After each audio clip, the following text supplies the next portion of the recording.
It started out around 2017 as a necessity from a customer needing a service that TXNW Railway hadn't done before, moving product from a train to a semi-truck.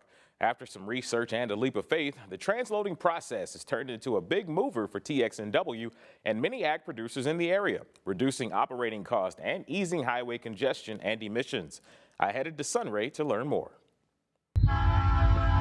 Here on the High Plains, we can see upwards of 100 trains a day. Given the area's geographic location of being in the middle of the country, it provides plenty of opportunities for commerce by air, road, and of course, rail. Shipping by rail, especially over long distance, is cheaper than shipping by truck. Tim Farley is a foreman for the TXNW Railway, a short line based in Sunray. When you're doing multiple loads a day, trying to get these products into the dairies and feedlots that they're delivering to you, it's just more economical overall. Speaking of dairies and feedlots, before the milk, burgers, and steaks wind up on store shelves and ultimately on your plate, TXNW services many of the area's ag producers, both big and small, through a process called transloading. Transloading is where we bring in rail cars, we spot them on the rail, and then a truck will come in and we'll move the product from the rail to the truck. Clayton Fox is the Assistant Superintendent of Rail Ops for TXNW and says many customers don't have direct access to rail. And with the various industries in the area, there's not too many dull moments. Here recently the oil has dropped off, but the dry feed, the grain, we got all the dairies, the feed yards around here, so they keep us busy. Fox tells us it can take up to 20 minutes to offload one rail car, depending on the commodity being offloaded. And there's plenty. Soy hull pellets, which is a soy-based product, canola pellets, soy plus. We do some canola meal.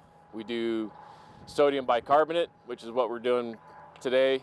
And we also do magnesium oxide. And along with that, we've gotten into the palm oil business. All of it adding to millions in savings for ag producers. So when you think about a farmer that's having to ship multiple trucks into his facility every day and schedule and everything that goes into that, now being able to get that product in bulk really reduces his cost. TNW telling us that over the past several years, the operations brought in nearly 5,000 rail cars, delivering close to 1 billion pounds of products to the region. The possibilities are endless for the growth opportunities here. Started out as biodiesel, and so then it grew from there into grain, which is now turned into sodium bicarb. As that continues to grow and as farmers are looking for different ways to feed their cattle, put more vitamins and minerals into the feed, that could expand from there. So transloading from rail to truck or truck to rail also lessens the amount of headaches in traffic and the environment. Get this,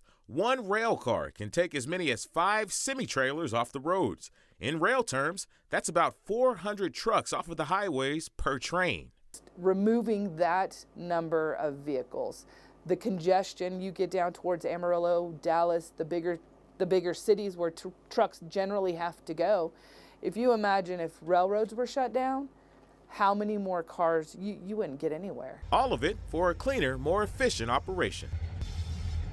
And both Farley and Evans tells us TXNW's transloading facility will continue to grow and evolve to serve more customers. And you can learn more about the vast railroad operations in our area. Just go to myhighplains.com.